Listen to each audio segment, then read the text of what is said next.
আসসালামু আলাইকুম। English grammar সিরিজে আপনাকে স্বাগতম জানাচ্ছি। এর আগের ভিডিওতে আমি পাস্ট টেন্স নিয়ে আলোচনা করেছি। আজকের ভিডিওতে আমি ফিউচার টেন্স নিয়ে আলোচনা করব। আমি আপনাদেরকে মূলত টেন্সটাকে খুব সহজে বোঝানোর চেষ্টা করছি এবং এর আগে আমি ইংলিশ গ্রামারের অনেকগুলো ভিডিও আপলোড করেছি। তো যারা সেগুলো দেখেননি তাদেরকে আমি অনুরোধ করব আপনি সম্পূর্ণ প্লেলিস্টটা ফলো করুন এবং তারপরে এই ভিডিওগুলো দেখুন আর কি, তাহলে আপনার বুঝতে সুবিধা হবে।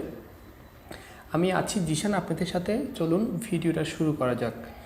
প্রথমে আমরা ফিউচার টেন্স কি কাকে বলে সেই সংজ্ঞাটা একটু দেখি। ফিউচার টেন্স আপনার ভবিষ্যৎ সময়কে নির্দেশ করবে। ভবিষ্যৎ সময় মানে আগামীকালকে নির্দেশ করবে আর কি। যে সময়টা আসতেছে সেটাকে আমরা ভবিষ্যৎ বলি, সেই সময়টাকে নির্দেশ করে কি ফিউচার টেন্স। যেমন আমি আগামীকাল যাব, আমি ঢাকা যাব, আমি পড়াশোনা করব, আমি লিখব, আমি মাছ ধরব, আমি ভাত খাবো, এটা ভবিষ্যৎ সময়কে নির্দেশ করে। যেমন আই উইল এক্সপ্লেন ইট, আমি এটি ব্যাখ্যা করব। হি উইল বি ফিশিং, সে মাছ ধরবে। Karim will have finish the work before he comes, সে আসার আগে সে কাজটা শেষ করে থাকবে। এই সবগুলো বাক্য আপনার ফিউচার টেন্সকে নির্দেশ করছে, সেই জন্য এটাকে আমরা ফিউচার টেন্স বলবো। যেহেতু বাক্যগুলো দ্বারা ভবিষ্যৎকে বোঝাচ্ছে সেই জন্য এটা হবে ফিউচার টেন্স। ফিউচার মানেই হচ্ছে ভবিষ্যৎ, যেটা দ্বারা ভবিষ্যৎ সময়কে নির্দেশ করা হয়।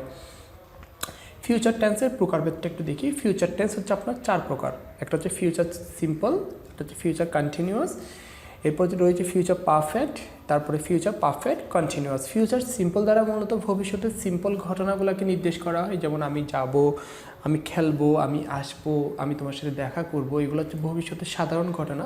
তাছাড়া ভবিষ্যতে চলমান কোনো কাজকে আমরা ফিউচার কন্টিনিউয়াস টেন্স দ্বারা নির্দেশ করি। যেমন আমি ভিডিও বানাতে থাকবো, আগামীকাল সকাল 10টার মধ্যে আমি ভিডিও বানাতে থাকবো, আগামীকাল সকাল 10টায় আমি অফিসে কাজ করতে থাকবো। এগুলো হচ্ছে ভবিষ্যতে চলমান কোনো কাজ। তাছাড়া ভবিষ্যতে কোনো একটা কাজ নির্দিষ্ট সময়ের মধ্যে শেষ হবে বুঝলে আমরা ফিউচার পারফেক্ট টেন্স দ্বারা প্রকাশ করি। যেমন আমি আগামীকাল বিকাল 5টায় ভিডিও বানানো শেষ করব, আমি আগামীকাল সকাল 10টার মধ্যে আমার অ্যাসাইনমেন্ট শেষ করে ফেলবো। এগুলো হচ্ছে ফিউচার পারফেক্ট টেন্সের উদাহরণ। আরেকটা প্রকার রয়েছে, সেটা হচ্ছে ফিউচার পারফেক্ট কন্টিনিউয়াস টেন্স। এটা দ্বারা ভবিষ্যতে একটা নির্দিষ্ট সময়ের মধ্যে কোনো কাজ চলবে বোঝালে। যেমন আমার বয়স যখন 30 হবে, আমি তখন 7 বছর ধরে পড়াতে থাকবো। এই দুইটা টেন্স মূলত অনেকটা সিমিলার, এই দুইটার মধ্যে তেমন পার্থক্য আপনি পাবেন না এবং এগুলো খুবই কম ব্যবহার করা হয়। শুধু বোঝার জন্য, জানার জন্য এটা আপনাকে পড়তে হবে। এই দুইটা টেন্সই খুব বেশি ব্যবহার করা হবে। মূলত ফিউচার কন্টিনিউয়াস টেন্সটাও খুব বেশি ব্যবহার করা হয় না, ফিউচার সিম্পল টেন্সটাই বেশি ব্যবহার করা হয়। কিন্তু আপনাকে পড়ার জন্য পড়া আর কি, আর আমাকেও শেখানোর জন্য শেখানো, এতটা হেডেক নেওয়ার দরকার নেই। খুব বেশি গুরুত্বপূর্ণ হচ্ছে ফিউচার সিম্পল টেন্সটা আর কি। আমি এখানে ফিউচার লিখতে গিয়ে আপনার ফিউচার এখানে আরটা বসাইনি, এটার জন্য আমাকে ক্ষমা করবেন আর কি, এখানে আর হবে একটা। আচ্ছা, আমরা ফিউচার সিম্পল টেন্সটা একটু দেখি। ভবিষ্যতে সম্পন্ন হবে এমন কোনো কাজকে বোঝাই। ভবিষ্যতে সম্পন্ন হবে এমন কোনো সাধারণ ঘটনা। যেমন he will be a teacher, সে একজন শিক্ষক হবে, এটা ভবিষ্যতে বোঝাচ্ছে। Karim will buy a house, সে একটা বাড়ি কিনবে। She will clean the room, সে রুমটি পরিষ্কার করবে। আই উইল রান, আমি দৌড়াবো। এই সবগুলো বাক্য দ্বারা ভবিষ্যতে সম্পন্ন হবে এমন কোনো কাজকে বোঝাই। যেমন আমি স্কুলে যাব, আমি খেলবো, আমি দৌড়াবো, এগুলো সব ফিউচার সিম্পল টেন্সের উদাহরণ, যেটা দ্বারা আগামীতে কোনো একটা কাজ করা হবে সেটা মিন করা হয়। এটার স্ট্রাকচারটা কি? সাবজেক্ট বসবে, হি, করিম, শি, আই, এরকম সাবজেক্ট বসবে, এরপর শ্যাল অথবা উইল হবে। বর্তমান যে ইংলিশ ল্যাঙ্গুয়েজটা রয়েছে সেখানে শ্যালের ব্যবহারটা খুব একটা হয় না, সবচেয়ে বেশি ব্যবহার করা হয় উইলটা। সবার সাথে উইল বসবে, আই হোক, শি হোক, করিম হোক আর রহিম হোক, সবার সাথে উইল বসে। এরপরে ভার্বের প্রেজেন্ট ফর্মটা বসবে। যেমন এখানে হি উইল বি, এখানে ভার্বের প্রেজেন্ট ফর্ম বসেছে। বাই, ভার্বের প্রেজেন্ট ফর্ম বসেছে। ক্লিন, ভার্বের প্রেজেন্ট ফর্ম বসেছে। রান, ভার্বের প্রেজেন্ট ফর্ম বসেছে আর কি। আমরা জানি ভার্বের 3টা ফর্ম, V1, V2, V3, কিন্তু এখানে বসবে V1টা আর কি। ক্ষেত্র বিশেষে অবজেক্টও বসতে পারে, কিন্তু বেশিরভাগ সময় দেখবেন যে আপনার V1ই বসে, বাট কিছু কিছু ক্ষেত্রে আপনার অবজেক্টও বসে। যেমন দেখেন এখানে V1 দিয়ে বাক্য শেষ হয়ে গিয়েছে, কিন্তু এই বাক্যে she will clean the room, এখানে আপনার অবজেক্ট বসেছে। করিম উইল বাই এ হাউস, এখানেও অবজেক্ট বসেছে। যারা অবজেক্টটা বুঝেন না তাদেরকে আমি অনুরোধ করব, আমি এই প্লেলিস্টে মানে সম্পূর্ণ ইংলিশ গ্রামার যে প্লেলিস্ট আমি আমার চ্যানেলে আপলোড করেছি, সেখানে আমি অলরেডি অবজেক্ট নিয়ে কথা বলেছি। সেই জন্য আমি অবজেক্ট নিয়ে বিস্তারিত বলছি না, আপনারা সেই ভিডিওটা দেখতে পারেন। তার মানে আমরা ফিউচার সিম্পল টেন্সে কী বুঝলাম? ভবিষ্যতে সম্পন্ন হবে এমন কোনো সাধারণ ঘটনাকে আমরা ফিউচার সিম্পল টেন্স দ্বারা প্রকাশ করি। এখন আমরা ফিউচার কন্টিনিউয়াস টেন্সটা বুঝবো। ফিউচার মানে হচ্ছে ভবিষ্যৎ, আর কন্টিনিউয়াস মানে হচ্ছে চলমান। তার মানে ভবিষ্যতে কোনো একটা কাজ কিছু সময় ধরে চলবে সেটা বোঝানোর জন্য আমরা ফিউচার কন্টিনিউয়াস টেন্স ব্যবহার করি। আমরা যদি সংজ্ঞাটা একটু দেখি, ভবিষ্যতে কোনো একটা কাজ শুরু হয়ে কিছু সময় ধরে চলবে বোঝাতে আমরা ফিউচার কন্টিনিউয়াস টেন্স ব্যবহার করি। যেমন I will be playing cricket at 4 PM tomorrow, আগামীকাল বিকেল 4টায় আমি ক্রিকেট খেলতে থাকবো। ক্রিকেট খেলাটা শুরু হবে 2টার দিকে, মনে করেন ক্রিকেট খেলাটা শুরু হয়েছে 3টার দিকে এবং শেষ হবে 6টার দিকে, তাহলে আমি আগামীকাল বিকেল 4টার কথা বলতেছি, তাহলে অবশ্যই সেই সময় সে খেলতে থাকবে, কারণ 2টা বাজে ক্রিকেট খেলা শুরু হয়েছে, 6টায় শেষ হবে, 4টার দিকে অবশ্যই সে ক্রিকেট খেলতেছে, সেটাই তো মিন করতেছে। তার মানে সে আগামীকাল বিকেল 4টায় ক্রিকেট খেলতে থাকবে। Karim will be working at 11 AM on Monday, অফিসের সময়গুলো 10টায় শুরু হয় এবং 11টার দিকে সে কী করবে, তাহলে আগামীকাল 11টার দিকে, সোমবার 11টার দিকে তাহলে সে কাজ করতে থাকবে। যেহেতু সোমবার 11টার দিকে সে অফিসে থাকবে, তাহলে অবশ্যই সে কাজ করতে থাকবে, সেটাই মিন করতেছে। করিম উইল বি ওয়ার্কিং, করিম কাজ করতে থাকবে অ্যাট 11 AM অন মানডে, সোমবার সকাল 11টায় সে কাজ করতে থাকবে। Tania will be travelling, Tania ভ্রমণ করতে থাকবে অ্যাট 7 PM টুমোরো, আগামীকাল সন্ধ্যা 7টায় সে ভ্রমণ করতে থাকবে। আমি ফিউচার কন্টিনিউয়াস টেন্সের স্ট্রাকচারটা একটু দেখি। আমরা subject plus shall will be হবে, তারপরে ভার্বের সাথে আইএনজি হবে, প্লাস টাইমটা বসবে আর কি। যেমন আই, করিম, তানিয়া এগুলো হচ্ছে সাবজেক্ট, এরপরে শ্যাল বি অথবা উইল বি বসেছে, উইল বি বেশিরভাগ সময় দেখবেন উইল বি বসে, শ্যাল বি খুব কমই ব্যবহার করা হয়। তাহলে আমরা উইল বি বসাবো, এরপরে আমরা ভিং বসাবো, ভার্বের সাথে আইএনজি, প্লেয়িং, ওয়ার্কিং, ট্রাভেলিং, এরপরে আমরা একটা টাইম বসাতে পারি। ক্ষেত্র বিশেষে অবজেক্টও বসবে, যেমন দেখেন এখানে I will be playing cricket, এখানে অবজেক্ট বসেছে, কিন্তু বেশিরভাগ সময় দেখবেন যে অবজেক্ট নাও বসতে পারে। যেমন দেখেন Karim will be working at 11 AM, এখানে অবজেক্ট বসে নেই, এখানে just subject plus will be plus being plus টাইমটা বসেছে অ্যাট 11 AM অন মানডে, এটা হচ্ছে আপনার টাইম, যেটা অ্যাডভার্বকে নির্দেশ করে। একইভাবে Tania will be travelling, subject plus will be plus being plus টাইমটা বসেছে অ্যাট 7 PM টুমোরো, এটাও আপনার অ্যাডভার্ব।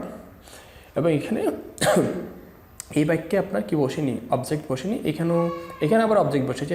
যেমন দেখেন I will be playing cricket, এখানে অবজেক্ট বসেছে, এখানে অবজেক্ট বসেনি, এবং এই বাক্যেও অবজেক্ট বসেনি আর কি। আচ্ছা, এখন আমরা ফিউচার পারফেক্ট টেন্সটা দেখি। তাহলে ফিউচার কন্টিনিউয়াস টেন্সটা আমরা কি বুঝলাম, ভবিষ্যতে কোনো একটা কাজ শুরু হয়ে কিছু সময় ধরে চলবে, কিছু সময় ধরে চলতে থাকবে বুঝলে আমরা ফিউচার কন্টিনিউয়াস টেন্স ব্যবহার করব।